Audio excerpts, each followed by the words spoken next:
Okay, we are live. So, for those listening at home, welcome to the Live from the Sword Coast podcast. My name is Kevin Madison, and this is entry 2 in my campaign journal for my ongoing campaign that I'm with. Scales of War is the actual campaign path or the adventure path that we're following. But I've been calling this the Silver Horns campaign because that's what the characters have or players have named their adventuring group. So this is a series of. It's the first time you've tuned in for one of these. It's going to be a series of journals that I'm going to be posting after the bi-weekly sessions that we have playing in our 4th edition Dungeons and Dragons campaign. Last night we had the first full actual session, and you can view that on the channel as well too. And overall, I mean, I think it went really, really well. I think that I was actually a little nervous going into it because I had sold this edition quite hard, and I had put our Star Wars campaign on hiatus specifically to run this. So I really wanted to make sure that the campaign kicked off with a really good, on a good, exciting basis. Yeah, and despite some difficulties getting started on time and some technical issues we had at the outset with the video, things went really, really well. I managed to so the 5th edition D&D talks about the 3 pillars of what makes up Dungeons and Dragons, and while it's the first edition that actually specifically calls that out, I think it's true of all sorts of D&D play. And those 3 pillars are exploration, role-playing, and combat. And I think that we managed to fit all 3 things in this last campaign. We had a lot of role-playing from the outset. This session opened with a very cinematic thing.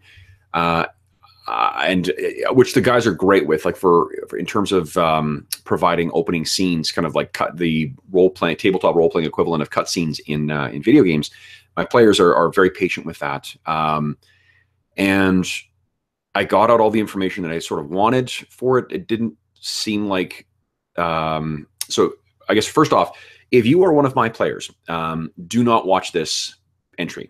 This will include lots of spoilers for what's to come in the campaign, so you will only be spoiling the game for yourself. I'll ask you to please turn this off afterwards, and at best we can go back and revisit this once the campaign is later, or once the campaign is finished, or we're further along where the stuff from this stage won't really matter.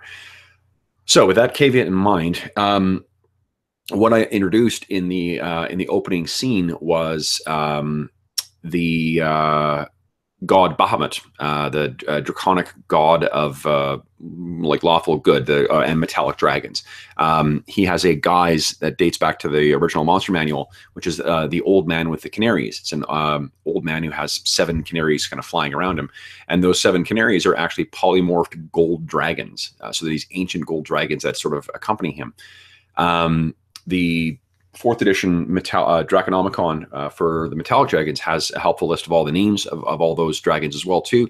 So we had this really fun scene where it opened with a puppet show. I wanted to think of a way of giving the characters sort of the lore of the world, like the back, the like in timeless whatever, without actually having to give them just text to read and without just giving them narrative. So instead, what I did is I had this puppet show, and the puppet show it gave them the basics of what the Dawn War was, which is the war between the primordials and the gods, the creation of the world, and then one specific combat, which was between this primordial whose name I think is Eric Hull or something like that.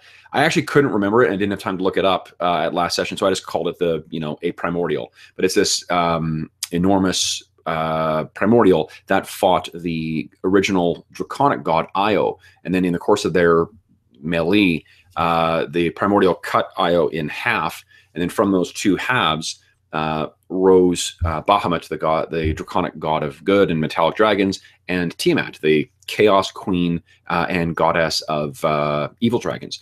So I had that all play out in the puppet show and describe sort of what the audience was seeing and whatnot. And at the end of that, I said there was a small little scale that fell down. Or rather, I cut to one of the players, one of the player characters, Xavier, who is an invoker He's an invoker who's a little kid, and he sort of like appeared out of nowhere, and he's got this mysterious background. And what I'm going to be building up to is that he is the soul fragment. He's a fragment of the god Io. So when it's split and Bahamut and Tiamat went into two different separate things, there was still one little fragment left that actually went on to form. It sort of drifted around in the astral space. And then recently, because of events that are sort of building up to the Scales of War campaign, this thing has coalesced and formed into an actual little being, which has phenomenal potential power in it. And it was really cool because the way that I described it is he walked up to go and speak to the guy and say thanks for the puppet show. He looked down and he found this little scale from this puppet, from the Io puppet that fell apart. He picked it up and he actually kept it. And what I'm going to do is have that become a magic item. It's going to have emergent magical properties, and it's probably going to fit the next slot thing. And I'll look at some of comparable items and see if I can come up with some neat special power it has too. But because the character or the player has put some value in that and he's keeping it, I'm going to invest it with power. It was great too because the old man in passing referred to him as his brother, and the player didn't pick up on that, and none of the other players seemed to have picked up on that either, which was awesome because I really look forward to flashing back to that in the Scales of War campaign. In Adventure 4, they actually meet the Man with the Canaries again, which is why I wanted to introduce him here. So we got an opportunity to role play with him a bit. The Canaries sort of bothered him a bit, so I got to have that hopefully stand out as a memorable thing. And yeah, so those are really good. I think a good effective kickstart to it. We then went into a bit of a mini game kind of thing where there were a series of NPCs that they had to talk to sort of, for me, it was to give them more concrete connection with Overlook, with the city that I want them to come back to eventually. Because the way that the campaign is going to work is we're starting off in our Overlook. They're going to travel to a town called Brindle, which is on the way to this thing called the Keep on the Chaos Scar. And that is not part of there's a series of adventures called, gosh, I can't remember what they're called. Something of Serpents, I think. It's a quintet of adventures that were run as part of the D&D Encounters campaign, and they're super freaking cool. There's, you get to, in the course of the 5 adventures, you get to, get and they're short, very, very short. Like by adventures, I mean like 3 or 4 encounters. Like they're really not particularly involved. But there's some great stuff that ties them together. They're really unique encounters. They get a chance to make an ally of a young copper dragon who's kind of, having a teenage acting out. They get to participate in a siege or defending a keep from besieging attackers. They get to fight a dragon in its lair, and they get to fight a second dragon with hopefully some siege engines as well too. So it's going to be a really, really cool campaign. And one thing that was an emergent bit of foreshadowing in the session last night is the guys were talking to their contact at this organization called the Elseer Consortium. The Elseer Consortium is kind of like a very powerful merchants association that is a source of power, I guess, in Overlook. They will play a more significant role later in the campaign as well, too, particularly with Adventure 4. But the cool thing with that is that when they met with their contact, this dwarf, it was a great session. I mean, we got to fill in a couple, the guys came up with some neat ideas of what happened at the last session. So we've got this great bit of antagonism between the dwarf and one of the Minotaur brothers who plays in the campaign. They also managed to sort of convince, or to leave on good terms with him. I got to improv this little scene where they were asking like, well, what can we do to do this? And he's like, look, you got to make a better name for yourself, because in the campaign, what's happened is that they did get a job with the Elseer Consortium, and then they unfortunately got the 2 merchants killed, or at least they died on their watch. It's arguably not their fault, but the consortium is seeing it as their fault. So they're not getting any jobs with the Elseer Consortium. They're not, anyone else in town who's halfway respectable won't hire them. And that's why they're having to leave town and try and build up this name. But the improv line was, look, you got to save a town, kill a dragon, and then maybe I can make it work for you. Well, it just so happens that in the course of the next set of adventures in Rescue at Rivenroar, which is the first adventure in the Scales of War adventure path, they're going to save a town. They're going to save a town from this hobgoblin attack, and then they're going to go and rescue some people. So that's one check mark. And then in the second one, they're going to kill a dragon. They're going to kill actually 2 dragons. So 2 black dragons they'll get to kill in the course of that. So when they come back, this little improv line that I made sure to emphasize, like, look, he's being sarcastic. They can come back and say, look, all right, here's these 2 dragon skulls and the deed from the town. So what more do you want? Which is great because and the players also spent the session really doing a good job of role playing with the characters that they had they met. What I did before that session as well is I said, look, I'm going to have some NPCs that you guys are going to interact with in the first session, but tell me if there's anyone you'll miss as well. And I got some good feedback. Like almost everyone provided me at least one NPC that they would miss, and we made sure to incorporate them into the scene. So hopefully that will give their hometown more of a actual a tangible connection. So when they do get this this note saying, look, we need people to come back because there's orcs aplenty here, they will actually want to do that. And I think what I might do then is use that as an opportunity to introduce them to the teleportation ritual, because the travel is I'm going to talk about the travel in a little bit here, but as good as the travel was, I think that it's going to be about a maybe month and a half, 2-month travel between the Restwell Keep and Overlook. So we'll see whether that's necessary, especially with the sense of urgency that is coming from that message. I think that that I would sooner just have them back so they can deal with it rather than strain the credulity of the urgency of this, when to say like, oh yeah, no, 2 months have passed, but it just so happens that none of the orcs actually appeared until now, and they haven't sent off anyone until just now. So, but anyway, getting back to the opening session. So the role playing there was great. The role playing in the course of the travel, they met a bunch of other adventurers as well on the road, and it was a really interesting scene too, because the guys I don't think were ready to expect what it would be like. Like they were ready to fall in at first, I think. I could be wrong about this, but I felt that they were ready to fall into default mode, which is just like, we're going to fucking kill whoever's behind that campfire and we're going to take their spot. And I had to say, like, look, that's possible. There are certain races that you can encounter on the road where you can assume that they are going to, they have ill intent towards you. They have, orcs are just, I'm mentally picturing that orcs in this campaign are going to be like, like Mongols, effectively. Like, so Mongols of a different race, where Mongols are, brutal conquerors. They had a sense of, some sense of at least let me rephrase that. My understanding is that they had some sense of some kind of honor, where, if you broke word or whatnot, then that would be some kind of significant sin. They would give cities the opportunity to surrender. So I'm throwing all of that out. Orcs will not do that in this campaign. They are just nothing but a destructive wave of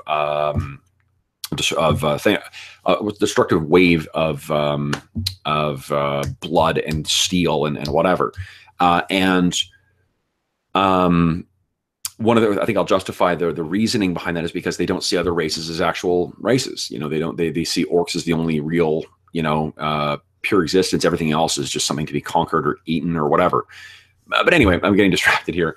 So getting back to the campsite. So once we went through that, the guys did do a good job of playing what would be, like trying to sneak up and make sure that nothing, see what's actually there. Because what had happened is that they had botched a perception roll to make a campsite. And to be honest, I would have, whether they succeeded or failed, it would have been the same situation. If he succeeded, they would have spotted the campsite. They failed, they would have, gave me an opportunity to say, all right, well, it's getting really late in the day, sun's going down, you still haven't found a campsite. You haven't found a place to bed down. And the threat that I had, I'll talk about the travel rules in a moment, but the threat I had was that, look, if you just bed down in the on the road or whatever else, you're going to have to make another endurance check to avoid taking further exhaustion, because you're just not getting the sleep you need at the end of a really long day of travel. But it was really interesting. Once they encountered those guys and met them, they had a good bit of back and forth with them as well too. They gave the characters had an opportunity to to play up some of the features of their characters. The Ardent, in particular, got a chance to use his empathic sort of abilities to pick up on some stuff. And what I started doing is using his high insight as an excuse to describe how he's picking up, like, the melancholy of this group. What they learned in the course of through that was that they'd actually lost a member of their group in the course of the travel. There's some goblins that ambushed them. They killed their. They don't know he's a bard yet, but they killed their halfling bard and then dragged his corpse off. And because there were so many of them, they couldn't really, marshal enough of a defense and then an attack to go and get his corpse back. So they had to leave it behind. But that was really good. So, and I think that serves two purposes. For one, the people they encountered in that session are going to play a more significant role later in the campaign. They reappear in Adventure 2 of the Adventure Path, and then they also, at the capstone of the Heroic tier, I think it's either the last one in the Heroic tier or the first one in the Paragon tier. This character comes back and plays a big role again. So that's great. I'm really looking forward to revisiting that. And then also it gave them, I think, a good precedent to think of when they meet other people on the road. They're not going to have to assume that every encounter on the road is going to be a dangerous whatever. I did have to disabuse one player of his. He thought that, it's, nighttime's the best time to hunt, so I'm going to go off and hunt. You guys go and get this camp. And I had to explain to him that, look, your character's got no low light vision. And the creatures that you if you're blundering around in the darkness, the things that may have low light vision are the things that are be hunting you. So it's a good way of getting yourself killed if you want to do that. And he seemed okay with that. Not at first, I should say. I don't think he liked me stepping on his narrative toes there, but I was more interested in the verisimilitude of it than I was in just adding nonsense stuff to the campaign. So the exploration stuff. So that was the role playing that took place. The exploration stuff was really part of the travel. And the travel rules, what I did is I picked a bunch of images to really get the guys familiar with what the different locations would look like. They were traveling through thickened forest, through foothills leading up to a mountain, and then actually across a mountain range as well. I think it really worked out well. Like the visuals, I had a couple of wows when we saw what the mountain passes were like. So I think the mechanics that I'm using, I think I described them in the last journal, but I'll just quickly go through it again. So what I'm doing is I'm actually adapting some rules from the Adventures in Middle Earth. It's a game published by Cubicle 7, a French studio. I can't remember if they're French or British, but in any event, they're European. It's an adaptation of the One Ring role-playing game that they had previously published. That was kind of the most recent Middle Earth role-playing game. This game has phenomenal travel rules in it. They make travel, as it is in Tolkien's works, it makes travel a really interesting and really dynamic experience. It's not just travel on the road, make random encounters and see what happens. It gives you really good opportunities to incorporate things like, friendly encounters, or like encountering wonders of the age, or hitting bad, inclement weather. It also, I really had downplayed it, but the travel rules are divided into 3 different sort of stages. There's the embarkation, so you make a roll to see how do things, when you're kicking off the journey, how does it leave? What's your first steps like? Then there's the encounters, which are the meat of the travel rules, and then there's the arrival roll. I honestly didn't think anything of the embarkation. I just didn't. I breezed, briefly through the titles of what the results were, but I didn't look at them. But what we got was this really interesting result where it allowed the guys to ignore the first level of exhaustion that they got, because it was bright skies. Like, it was really I'm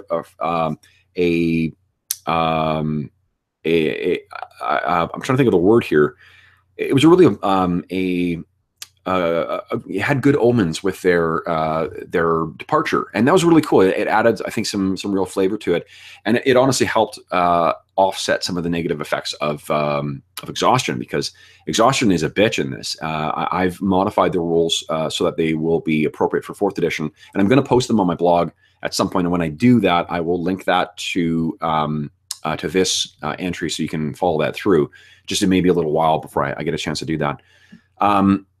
So the embarkation roll was great because they set off on a bright sunny day, really spirits high.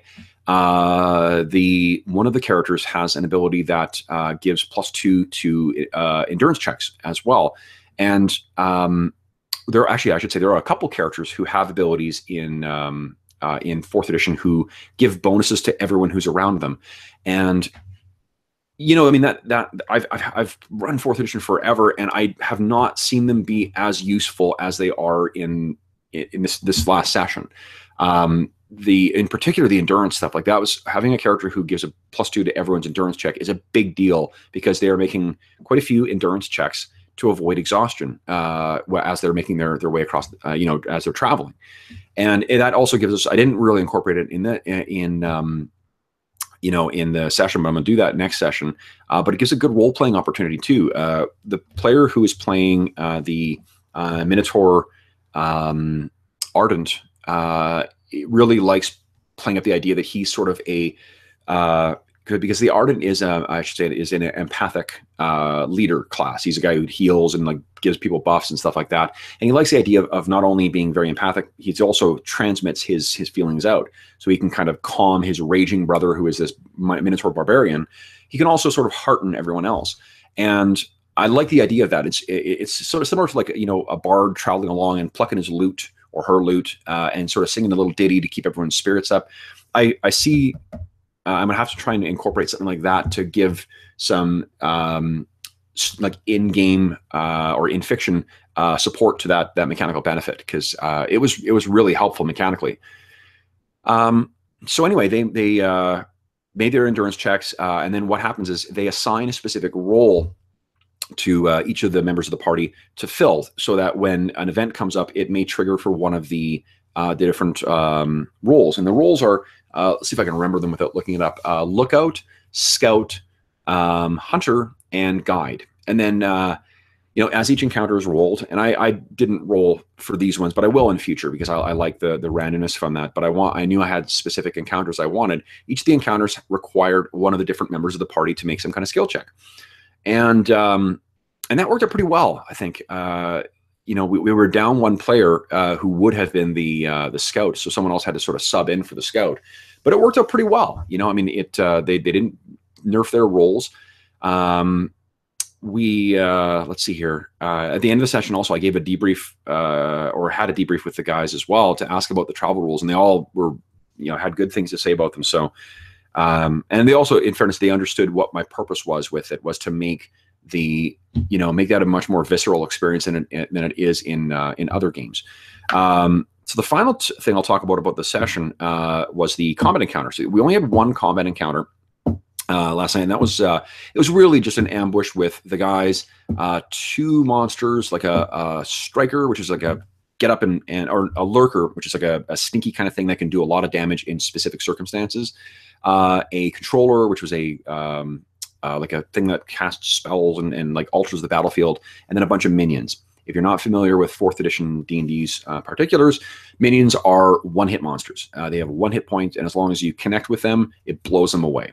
I love minions. It's one of my favorite rules from 5th edition. I think it gives you a great opportunity to fill the board with a bunch of minis or tokens or whatever, and have the players feel like total badasses as they're knocking these things down.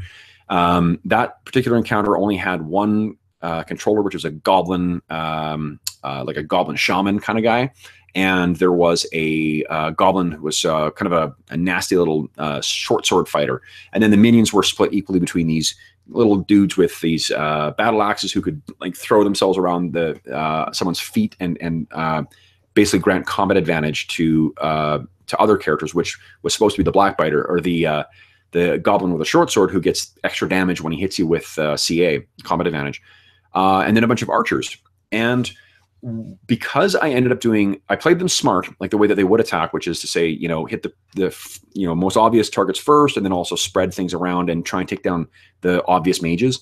But unfortunately, I almost killed the mage in the first volley. So I ended up fudging the encounter a little bit, where I didn't let the archers fire first round, and I held off with the arcanist.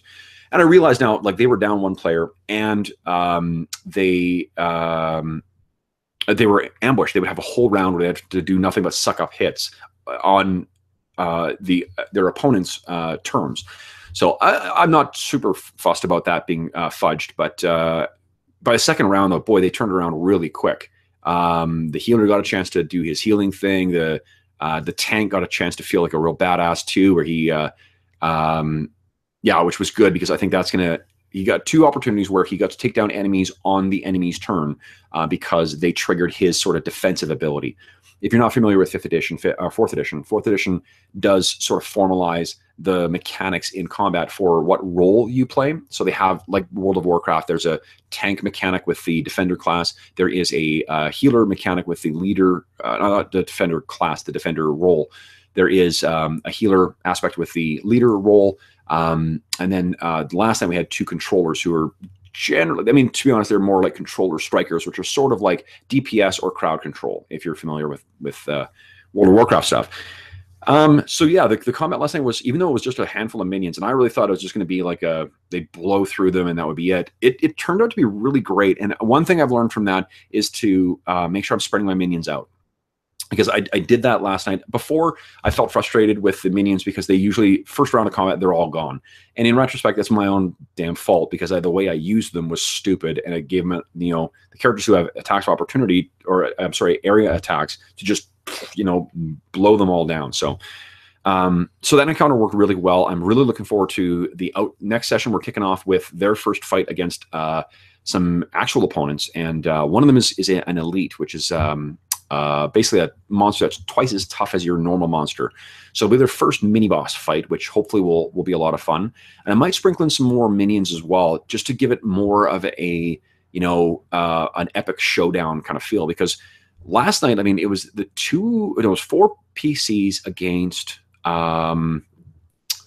6, 12, 13. I think it was 14 enemies, which made for a really interesting looking board. And I think they gave them a holy shit, they're everywhere, kind of feel, but also made them feel like total badasses when they're blowing these things up, left, right, and center. So I really would like to try and capture that in the next session as well. Make it feel like they're, the badasses who cleared out this goblin horde that killed a bunch of guys. So so that worked really well. Final mechanical thing I want to talk about is just the magic items. So what I'm doing in this particular campaign is I'm not using the XP reward system, because I just don't want to. I don't want to be slave to how many things that my players have killed to tell me when they're going up to the next tier.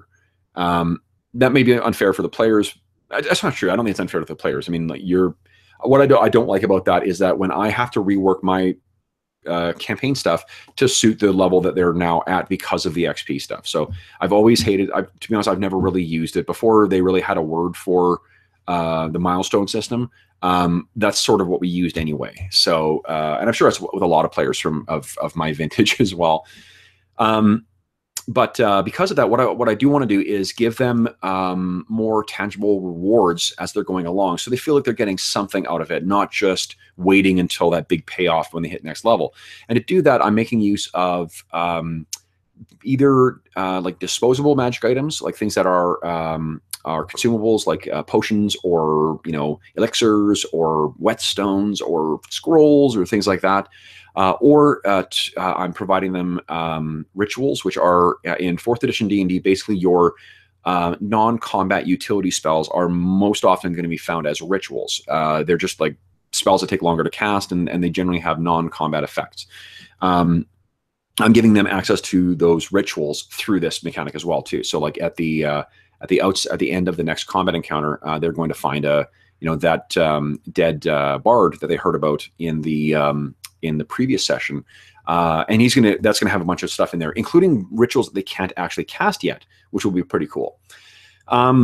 I've been struggling with how to figure out how to use the brew potion ritual as well too, because in 4th edition it's a ritual for how you brew potions, but it's pretty restrictive that you can only, like, it only gives you access to what are called common. Late in the edition's life cycle, they introduced a rarity aspect to the magic items, but they haven't, at least from what I tell, they never went back and filled in what the earlier magic items, like what the rarity of those things were. So it's helpful for stuff that comes out after that change was made. But there's really not a lot of stuff that's common, and the stuff that's common often doesn't come in until like 3rd level or 4th level. So what I'm doing in the interim is, so the guys last night, I saw, I had 2 of them making Arcana checks to try and identify what was in this vial. And both of them rolled nat 20s, both rolled crits. So what I said was, okay, you know what? Actually, you've learned. You can't make it yet because it's beyond your capacity at this point. But when you hit, whatever level, it's 3rd level, it turns out. When you hit 3rd level, this is one of the potions you're gonna be able to brew. And I'm going to do that going forward too. I think that's a good side activity that that player can actually pursue. And I think that unless they roll nat 20s again, I'm going to require them to sort of, it'll be a destructive process to learn how to craft that. So that I think will give another tangible reward that I can give these guys without actually going up a level. Whereas, like, oh, cool, what kind of potion is this? Oh, it's a giant strength potion. Do we keep it and use it, or do I try and do I destroy this thing and try and learn how to make more of them?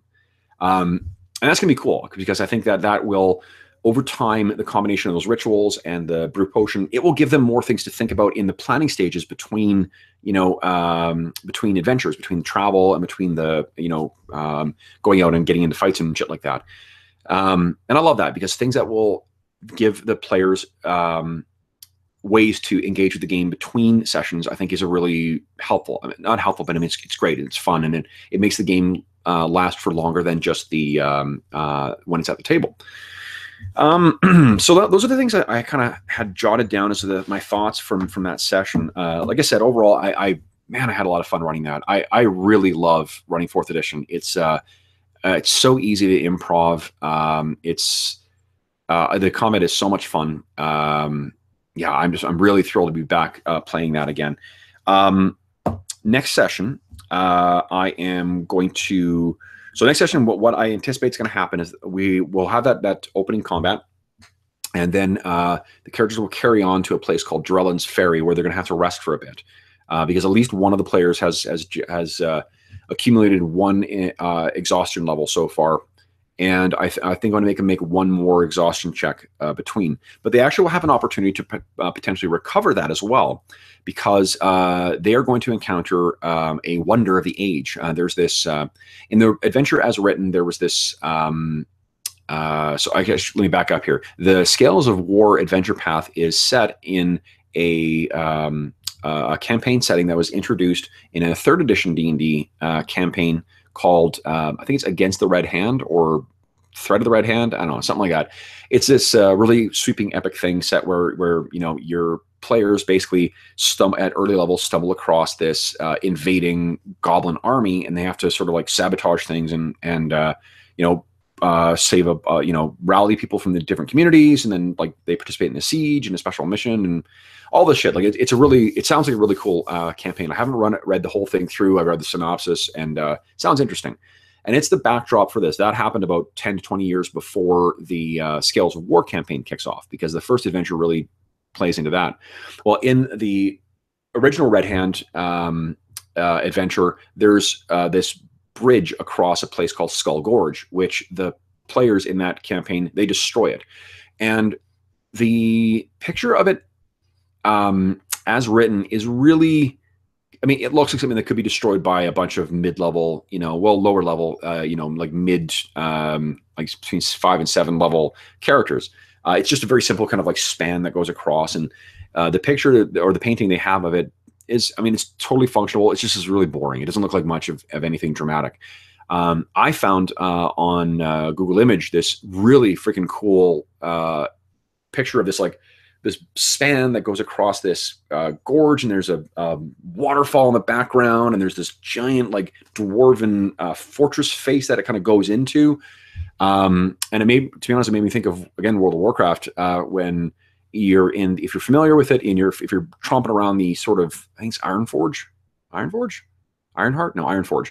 Is the dwarven like homeland, and when you're traveling across overland, you go through these cool like tunnels that pass through the mountains and whatever, and that's sort of what I'm picturing for this instead. Is because I'm Middle Earth really does have these things like that scene in the books and in the films where they see the Argoneth, I think they're called, the big statues of the kings of old. That's a great scene, and I want to try to capture some of that in this as well. Obviously, I mean, like, it's not going to be anything in comparison to Tolkien's works, but I want to sort of capture that wonder of what was before. I've described before that the age we're playing in this campaign is a dark age. This is, after the sack of Rome, this is after the collapse of everything in any major connected things in Western Europe. This is a dark age where, you're the settlement of the next town over may be strangers to most of you. But anyway, this is an opportunity to have a glimpse of those previous ages. So I'm going to use that. So I'm going to use that picture instead, and I think it'll be cool. And that may give them an opportunity to gain exhaustion back. I'll see how they do. I mean, like, if I do want them to show up with some exhaustion. Like, I want them to show up in Drellon's Ferry to have to take at least 1 or 2 nights sleep to kind of deal with this stuff, because that's how I want travel to feel. I want, when they reach a town, to not feel like just like, okay, another blip on the map. I want it to feel like, oh, thank God. Whew, okay, I want to find a house, find an inn, a bed. I want to lie down and just, wash the dirt of the road off and stuff like that. So I think there's going to be that. But anyway, they're going to get to Drellon's Ferry. I'm going to give them a couple opportunities to do some role playing there too. I'm going to sort of play up the aspect of the Red Hand as well. I made mention of the Red Hand sort of returning or potentially returning when they met with the Farstriders. And it's the Farstriders or the Free Riders? I think it's the Farstriders, actually. I think I said Free Riders earlier, but I think it's the Farstriders is the other adventuring group. Anyway, they're going to, when they defeat these goblins, they're going to find that they've actually, cut off there's 2 other merchants who were killed on the road, and they've cut their hands off, flayed the flesh off, and they've bolted them or nailed them to their shields to make a red hand kind of symbol. This will be played up a little bit more in Drellon's Ferry to foreshadow what's going to happen in Brindle when they reach there, which is to say that they're going to be staying at an inn that's been recommended to them called the Broken Banner. Broken Banner is going to feature on its wall this big broken banner of featuring the symbol of the red hand. So again, tie into that history, and then bam, in the course of that evening, this horde of goblins will burst in and they'll try to kill people and steal that banner. The guys will get into a big fight with them. They'll go outside, and then they'll see that the whole town is under attack by these this goblin horde, and then that leads into that adventure. So so I'm excited about that. I'm also excited about using the travel rules as well too. For the next little shorter legs of the adventure, I'm just going to let the dice fall where they may, and we'll see how they go. But there's enough time between each journey or between each town that there is about a 1.5 to 2 day journey. So I think it's long enough to justify making those rolls to see what what happens. Fortunately, they're short enough so the characters won't be worrying about exhaustion between the two. But what I think we're helping to reinforce here is that those long stretches, like when they're either going to forge off into the wilderness, which they will have to do with in the course of the first adventure, the rescue at Rivenroar, or when they're doing really long journeys, that's gonna be a tough, it's a tough slog. It's no joke. They may, run the risk of, endurance or exhausting their dailies or things like that. I guess one other thing I should mention too is that for the travel rules, I am not allowing in 4th edition D&D. Like in many other editions, you've got different types of abilities that in 4th edition refresh on different or at different rests. There are some abilities you can use as many times as you want without exhausting them. There are some that exhaust or that require you to take a 5-minute breathe, kind of break before you can use them again. And then there are some that require you to take a 8-hour nap before you can use them again. Those are the at-wills, encounters, and dailies, respectively. I am not allowing the characters to refresh dailies when they're traveling. I'm also not allowing them to refresh their healing surges. So they've only got a certain pool of healing surges. that they can use in the course of the travel as well, or course of the journey. And I should say that there is an opportunity for the characters to try and if they find themselves in a bad spot where like they've blown through all their dailies, they encounter something really tough, and they don't want to run the risk of carrying on. So they want to like deal with some exhaustion levels. They want to recover their dailies. They want to recover their healing surges. They can basically undertake a specific skill challenge to try and locate a place. But I'm going to make that a dangerous thing as well too, because if you're able to find a place that's safe to stay and that is protected from the elements and would be a suitable place to spend a substantial length of time, there's probably other creatures that may have found that as well and may be occupying it at the time. So I haven't written any formal rules for that yet, but I kind of like improving skill challenges anyway. But between now and the next session, I'll probably come up with something like that. But anyway, yeah. So that is sort of the where my thoughts are with this campaign. I mean, if I sound excited about it, it's because I am. I worked my butt off to load all the characters into Roll20. I actually to expedite play as well. I'll show you one of the character sheets here. So. All the characters' powers and abilities and whatever are all loaded into Roll20. And when they use them, when they click on it to make the roll to use it, it gives a full description of everything. It gives a narrative description of what the power looks like when it's used. It gives all like the to hit. It gives potential criticals. So everything is on there. I wanted to make it as easy to use those powers as possible. I have also sent the characters something like this. This is for Oberon. This is the Minotaur Ardent character. There are basically two components to it. Three, if actually I can show you maybe a spellcaster. Yeah, spellcaster's got three. So what the characters get is first one is their just a basic character sheet. So it's got their skills and then what their feats do, what their gear is, stats, how many healing surges, blah blah blah. Second page is a description of their powers, color-coded, which gives it. Actually, I can just hold it up here. You don't need to see my face on this. And with what I chose to do here is to make it read more naturally. So I wrote them to read the way it does in other editions of D&D. So particularly from 5th. So when there are encounter powers, what it's ended with is saying once you use his ability, you must take a short rest before using it again, which is the way they phrase it in 4th edition or 5th edition, I should say. So anyway, so that's their reference if they want to read the full things. And then I also have included for each character a color-coded cheat sheet, which looks like this. Now this is organized. This is what I've asked the players to refer to. See if I can get the camera to focus on it. Hello, camera. Oh, anyway. Yes, no? No. Anyway, what this is I've organized things color-coded by, at-wills are green, encounters are red, dailies are gray, and then they are organized so you'll at a glance know what kind of power it is, and then this also tells you what actions are required from it, whether it's a reaction, whether it's a minor action, standard action, move, and so forth. The reason I've done that way is because I don't, one problem I've seen in the past is when players spend a lot of time flipping through their power list trying to figure out what they can do each round. I want them to know, oh, I got a reaction I can use. Oh, I got a whatever. And the players were really great last night for using the reactions. The Tiefling mage used hers. The Invoker used his. The tank, the Minotaur Barbarian used his. So that was terrific. It's exactly what I hoped would come from that. It also gets away from the issue.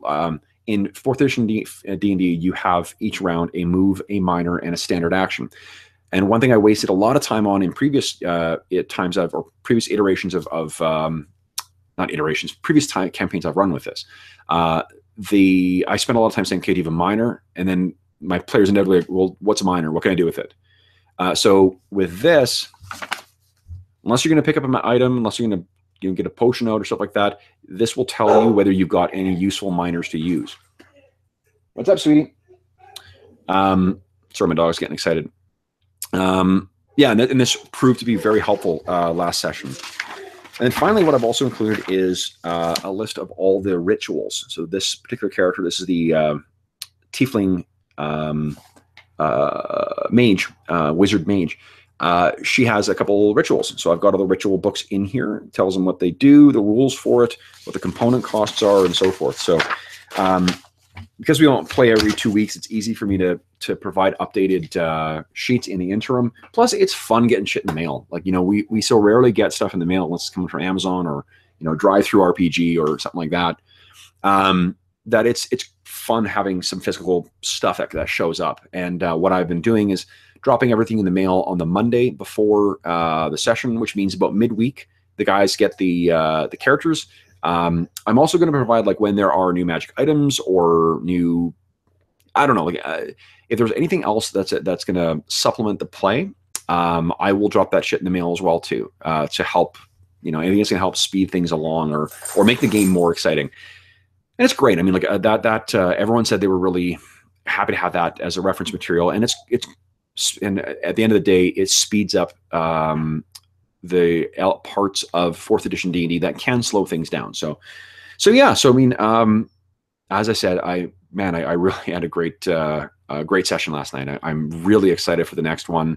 I'm very, very happy that we made the switch from Star Wars to this. I may have mentioned on the last journal that my creative juices were kind of spent on that last one. I just was not feeling it and was not really excited about running that campaign anymore. I still love the characters. I still love the game. It just wasn't doing it for me anymore. And I really feel like I'm back on, in my prime. I'm excited. The hours leading up to the session are just, nervous / excited, anticipatory times of going over my notes again and, making clear in my head what order I want to have things happen in, and trying to anticipate what the players are going to do. And that's exactly how I want to feel when I'm running a game. So yeah. Anyway, that is probably it. This is way longer than I intended it to be. So my apologies for the length of this video. As always, if you have any questions, comments, or concerns regarding this video, about the campaign in general, or about my house rules I'm using for 4th edition, please do not hesitate to leave a comment below in the comment section, and I will endeavor to reply at my earliest convenience. So anyway, thanks for listening, and I will see you again in 2 weeks' time.